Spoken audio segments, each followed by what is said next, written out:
Olá, seja muito bem-vindo a esse novo tutorial do canal de Introdução à Metodologia de Pesquisa, vinculado à Faculdade de Ciências Médicas da Universidade de Pernambuco. Eu me chamo Luciano de Luna e hoje nós vamos conversar sobre estratégia de busca e os critérios de inclusão e exclusão.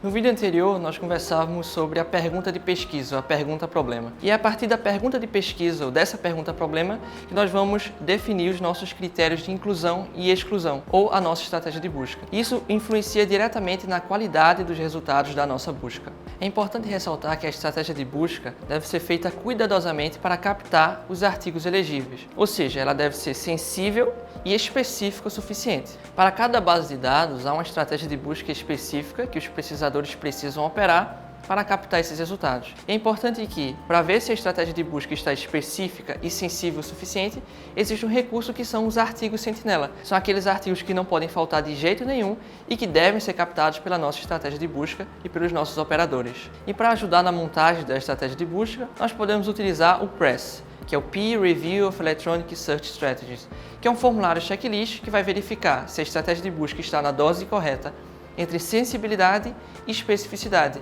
para verificar se ela consegue captar os artigos necessários para compor o escopo da nossa revisão ou do nosso estudo. Para estruturarmos a nossa estratégia de busca, nós lançamos mão de um algoritmo facilitador, que chamamos o conjunto de operadores booleanos. Os operadores booleanos consistem em 3 palavras em inglês: and, or e and not, ou somente not. Utiliza-se o and quando a intenção é fazer a intersecção entre 2 temas. Por exemplo, febre reumática e estenose mitral. Somente os artigos que contemplem os 2 temas em conjunto, ou seja, a intersecção entre eles, que vão ser recuperados pelas bases de dados. Utiliza-se o or quando a intenção é buscar a união entre 2 temas, entre 2 conjuntos. Por exemplo, brucelose or infecção por brucela. Geralmente se utiliza esse operador quando nós colocamos mais sinônimos daquela palavra. No caso, brucelose é um sinônimo de infecção por brucela. Mas onde encontrar esses sinônimos? É importante que o pesquisador ele esteja apropriado dos termos que a comunidade científica utiliza usualmente. Para os pesquisadores da área da saúde, deve-se utilizar os termos MESH, ou os descritores de ciências da saúde, que podem muito ser bem encontrados no site da BVS. Utiliza-se o and not, ou somente not, quando a intenção é fazer a diferença entre 2 conjuntos. Por exemplo, exercício, not, dieta.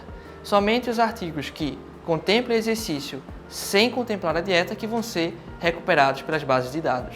A estratégia de busca bem definida e bem aplicada tem o objetivo de evitar um erro de coleta dos estudos, que nós chamamos de viés de seleção. Esse viés ele é quando nós não conseguimos captar a totalidade das evidências disponíveis naquelas bases de dados e deixamos de fora artigos que poderiam influenciar diretamente nos resultados de nossa revisão.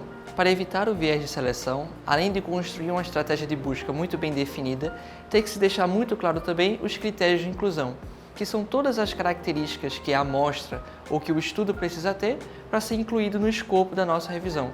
É como uma espécie de filtro que vai eleger aquelas amostras para serem incluídas na nossa revisão. Os critérios de inclusão eles podem ser o idioma, o tempo ou o próprio sexo dos indivíduos que vão ser recuperados nas bases de dados. Os critérios de exclusão, por sua vez, não são apenas o conjunto de características opostas. Os critérios de exclusão são aqueles que, apesar do potencial participante de pesquisa atender aos critérios de inclusão, eles não podem ser incluídos na revisão por algum motivo específico. Por exemplo, eles não residem na área onde vai ser feita a nossa revisão ou o nosso estudo. Bom, e os artigos que vão ser recuperados não estão apenas alocados dos meios tradicionais de veiculação acadêmica ou científica. É importante saber que existem outras formas de captar os estudos. Tudo aquilo que é não convencional, não comercial e de difícil recuperação, nós chamamos de literatura cinzenta. Apesar de não serem veiculados nos moldes tradicionais de publicação acadêmica, não quer dizer que esses dados são de baixo valor. Eles são muito bem representados por um iceberg, enquanto na ponta tem os artigos alocados nas principais bases de dados e na base todos os demais, ou os dados não publicados. A literatura cinzenta é um grande espectro, que vai do cinza mais claro, ou daqueles artigos ou daqueles dados mais fáceis de serem recuperados, como normas e atas governamentais, e os mais escuros, os mais difíceis de serem recuperados, como os anais de congresso e as estatísticas. Bom, nesse tutorial nós falamos sobre a estratégia de busca e os critérios de inclusão e exclusão para evitar o viés de seleção, para evitar que aqueles artigos que poderiam influenciar nos resultados de nossa revisão sejam deixados de fora. E a isso, a gente utiliza alguns recursos como o PRESS, os descritores em ciências de saúde e até mesmo os operadores booleanos. Para aprofundar os seus estudos nesse tema, é importante que você acesse o link na nossa descrição, onde vai estar disponibilizado o material complementar. Não se esqueça de deixar o like, se inscrever e deixar um feedback aqui nos comentários. Até mais, até os próximos vídeos.